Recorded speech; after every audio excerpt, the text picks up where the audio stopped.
बोलो सदगुरु भगवान की जय। सासंग जी बड़े प्यार और सत्कार के साथ बोलना जी। धन निराकार जी। बोलिए सदगुरु शहंशाह बूटा सिंह जी महाराज की जय। बोलिए सदगुरु शहंशाह मेहताब सिंह जी महाराज की जय। बोलिए सदगुरुदेव लक्ष्मण सिंह जी महाराज की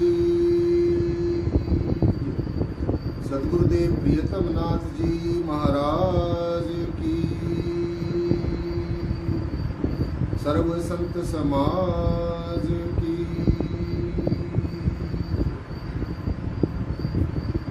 आदि गुरु नमस्कार निराकार श्री सतगुरु चरण ओत प्रोत परवेश एक अनेक विस्तार रब नमस्कार बूटा चरण घट घट में परवेश।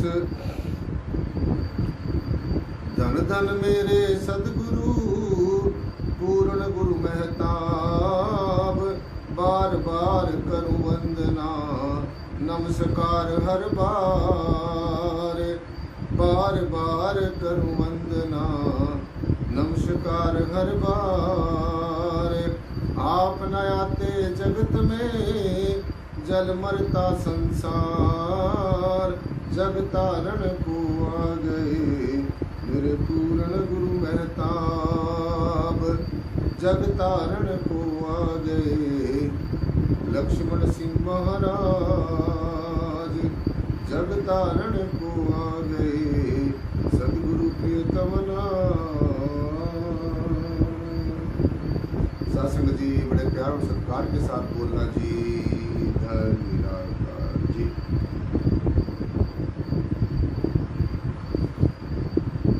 आओ सासंग जी आज की ज्ञान चर्चा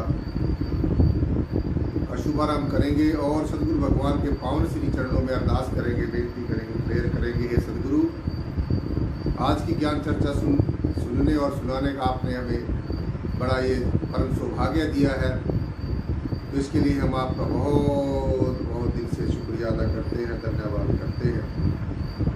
सुशासन जी, आज का जो विषय रहेगा कि जितने भी संसारिक पदार्थ हैं, जब जीव संसारिक पदार्थों का संग्रह करता है और साथ संगत जी संसारिक पदार्थों का संग्रह करके फिर ये कैसे दुखी होता है। पहले संसारिक जो जड़ पदार्थ हैं उनको ये संग्रह कर लेता है, इकट्ठा कर लेता है, सुखों को वैभवों को इकट्ठा कर लेता है और फिर ये कैसे संसार में दुखी होता है। संसारिक पदार्थों को, जड़ पदार्थों को संग्रह करने की, इकट्ठा करने की, जोड़ कर रखने की जो प्रवृत्ति है उससे उतना सुख नहीं मिलता जितना उससे भी ज़्यादा बाद में साथ संगत जी दुख मिलता है। तो इसलिए ये हमने भली भांति समझना है साथ संगत जी कि उन संसारिक पदार्थों के मोह को, संसारिक पदार्थों की आसक्ति को, संसारिक पदार्थों की जो जड़ता है उससे कैसे छुटकारा मिले, कैसे हमें शकुन मिले और कैसे साथ संगत जी हमें परमेश्वर के साथ मिलने का मौका मिले। तो जीव जितना भी संसारिक जड़ पदार्थों का संग्रह करता है उतना ही ज़्यादा फिर बाद में दुखी होता है। जितनी जड़ माया को ये इकट्ठा कर लेता है और इकट्ठा करके ये सोचता है कि मुझे इनसे सुख मिलेगा, मुझे इनसे सुकून मिलेगा, शांति मिलेगी, इस इच्छा के साथ संसारिक पदार्थों को साथ संगत जी जब ये संग्रह करके रखता है तो फिर इसको कुछ थोड़ा बहुत उनका सुख मिलता है, लेकिन बाद में उतना सुख नहीं मिलता कि जितना बाद में उनका कई गुना ज़्यादा दुख मिलता है। क्षणिक सुखों के लिए ये संसारिकता में जब जीव फंस जाता है और ये सोचता है कि बस यही सब कुछ है।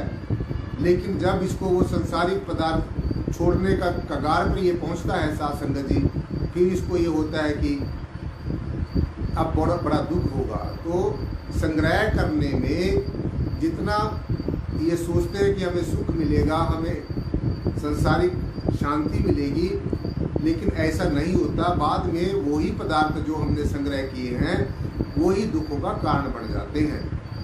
सो इसलिए साथ संगत जी, जो पदार्थ हैं, सुख और शांति है, शकुन के लिए जो संग्रह किए जाते थे,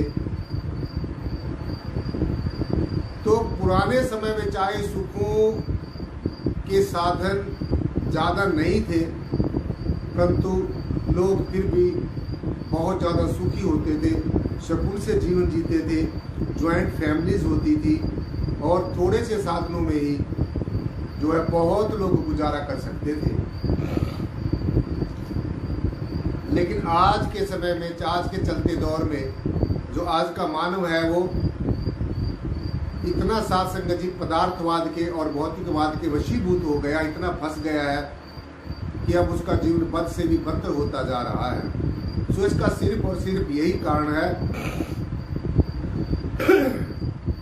कि अज्ञानतावश नासमझी के कारण वो पदार्थ इकट्ठे कर लिए जीवन में, वो इच्छाएं पाल के रखी हुई हैं अपने अंतर में, वो तृष्णाएं हैं, वासनाएं अंतर में छुपी हुई हैं, ईर्ष्या छुपी हुई है, द्वेष छुपा हुआ है, आत्मग्लानि छुपी हुई है, आपसी खींचातानी छिपी हुई है, दूसरों को नीचा दिखाने की प्रवृत्ति और अपने आप को श्रेष्ठ समझने की जो प्रवृत्तियां अंतःकरण में छुपी हुई हैं साथ संगत जी,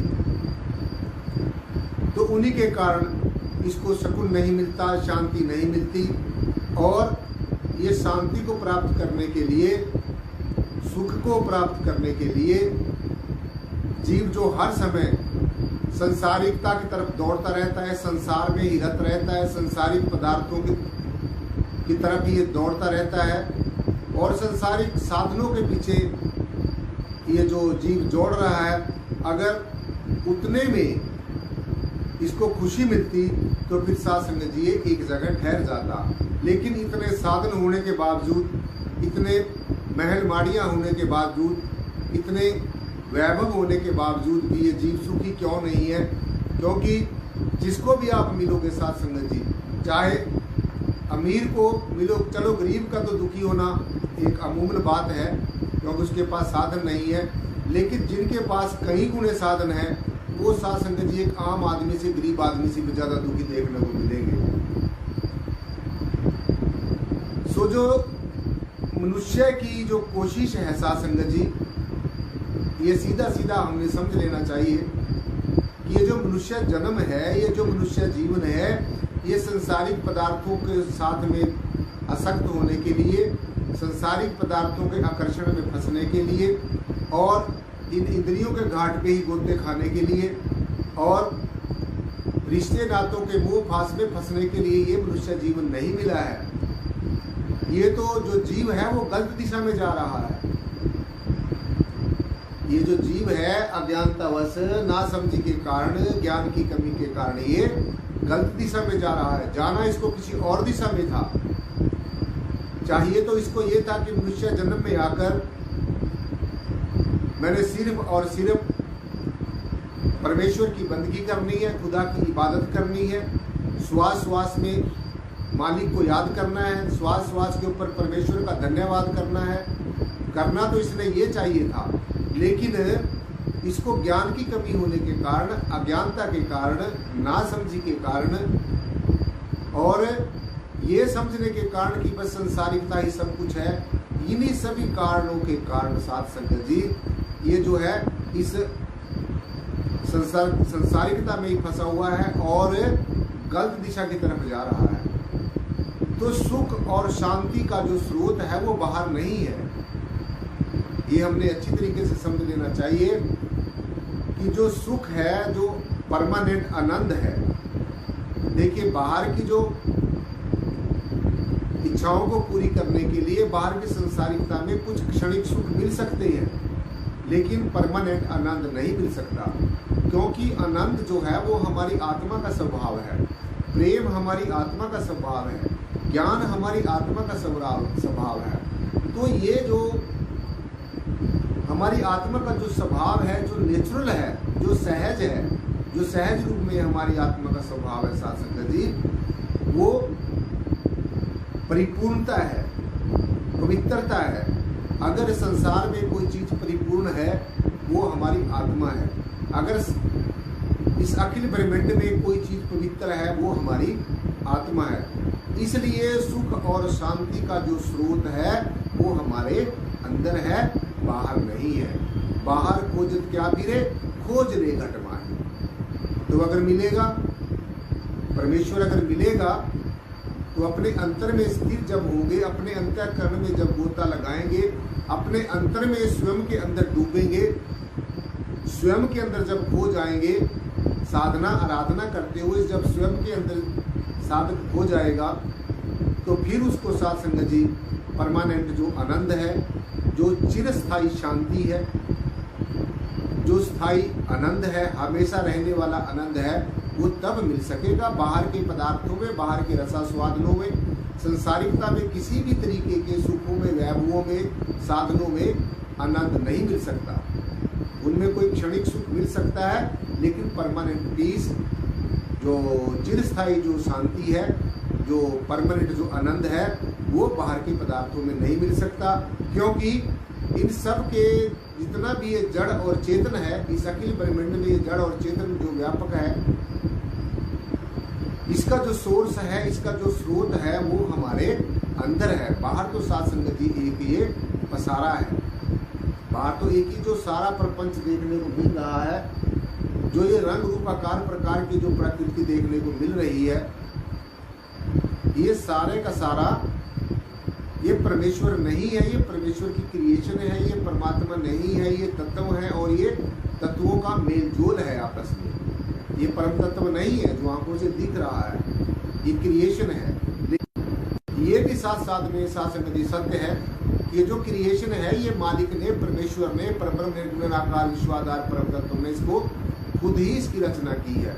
तो इसलिए अगर आप चाहते हैं कि हमें चिरस्थायी शांति मिले, अगर आप चाहते हैं कि हम मोक्ष और मुक्ति के अधिकारी हो जाएं, अगर आप चाहते हैं कि हमारा संसारिकता के बंधनों से हमेशा हमेशा के लिए पीछा छूट जाए, कोई भी ऐसी कर्म क्रिया नहीं है साथ संगति, बाहरमुखी जो कर्म कांड है, जो बाहरमुखी धार्मिक कृत्य हैं, वो उनमें कोई भी ऐसा कृत्य नहीं है जिससे आपको परमानेंट आनंद मिल जाए, उनसे परमानेंट पीस मिल जाए, परमानेंट सुकून मिल जाए, शांति मिल जाए।